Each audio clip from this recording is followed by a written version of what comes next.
Hello there, I wanted today to bring a bit of a discussion video your way because I haven't done one in a while and I do enjoy doing these. Today's discussion is about reading and the different types of readers there are. So, everybody obviously reads for very different reasons. In the About the Reading tag I did recently, the first question was, what do you look for in a book? And I think it was good writing, good character development and good plot were the options. I went straight for good writing because a plot can be completely non-existent and the characters can be kind of not flat, but they can go nowhere, and I will still enjoy the book because the writing will be good. But obviously for a lot of people, good writing is not enough, and a lot of people said a mixture of all three, which of course would be perfect, but I do think everybody's got their preferences. For example, if somebody reads for pure enjoyment and escapism, they're likely more to go for the plot-driven novels. If somebody reads to sort of develop their empathy, understand human nature a little bit more, probably character-driven. And if somebody literally reads to admire good language and to learn about writing themselves, then it's going to be the good writing one. So it's very interesting when you consider that everybody reads in a completely different way, that it makes it quite a strange thing that we review books, because ultimately I might have one opinion about a book, but everybody else is going to see that book completely differently. This, I think, is really prevalent for me with my recent experience of Americana. For me, the writing was just not what I enjoy. I thought it was quite strangely written, but a lot of people love that book, and I think people who look more for plot-driven novels would enjoy that book a lot more.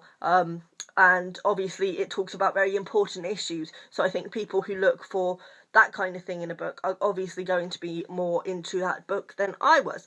But it's very strange because we try and give an honest opinion, but also it's difficult to say this was my opinion on a book and risk somebody who would look for a completely different thing in a book than you not picking that book up because of what you said. Neil Griffiths made a video a long time ago now about reviewing and bad reviews, which I will link down below. It's an excellent video where he talks about the fact that he doesn't do bad reviews because he doesn't want to put readers off a book that they could potentially love, and I completely do understand his point. It makes me very sad when people comment on my reviews and say, oh, I was interested in picking this up but now I won't, because I do feel this guilt for this book that I've just put that person off of buying. And I don't intend to stop doing bad reviews. I think I only do like rant reviews if a book really irritates me or I really misunderstand the hype surrounding a book. If I'm angry and have a lot to say about a book, then I will do a review on it, and I don't want to stop that because I think I want to be completely transparent with my reading. I don't want to start keeping thoughts in because I don't want to step on anybody's toes, or keeping thoughts in because I don't want to put anybody off anything, because I think also everybody knows what their own reading tastes are. So I think doing a synopsis of a book before you do your review kind of helps to let people know what that book's about and whether they would enjoy it or not before your opinions come into play. Also, I always try and say, if you enjoy this kind of thing, then you'll probably enjoy this, but it wasn't for me. Really, I just wanted to discuss the fact that, you know, we do all have different reading tastes, and just because somebody doesn't like a book doesn't necessarily mean that you won't. If a book sounds like something you're interested in, even if there are 100 million bad reviews, you could absolutely love it. For example, with me, If Nobody Speaks of Remarkable Things still stands as my best read of this year. I absolutely loved it. It's the best written book I think I've probably ever read in terms of the writing. For me, it was so on point, so well done. But a lot of people hate that book, and I personally don't really recommend it to people because I know that a lot of people hate that book. And even when I did my rave review about it, I said this is not for everybody, because I know that I love writing like that, but I know that a lot of people who don't like it for the reasons that I love it. Like, a lot of people don't like the fact that he doesn't name the characters.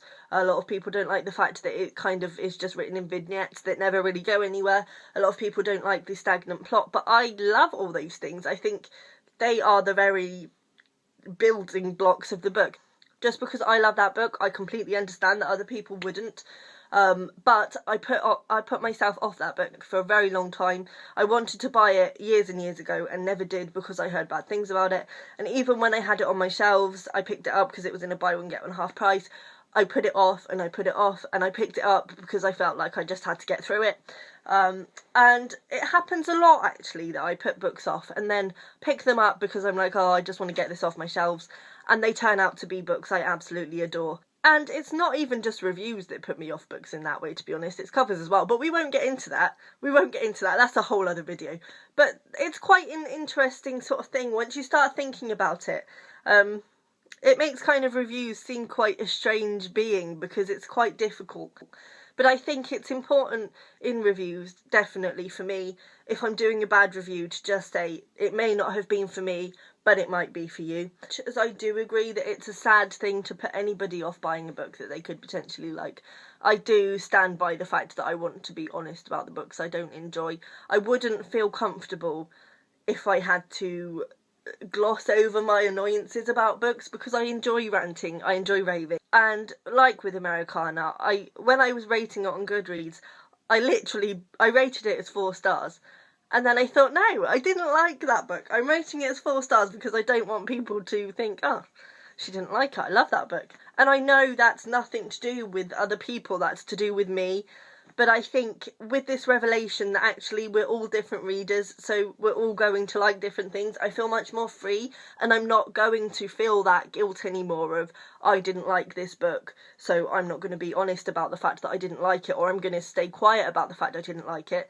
There is, of course, a way to do these things. I also think it is, you know, respectfully done. It is very important to do, and I feel a lot better with this revelation, like a weight has been lifted off my shoulders, because I'm kind of sceptical of reading books that are really popular.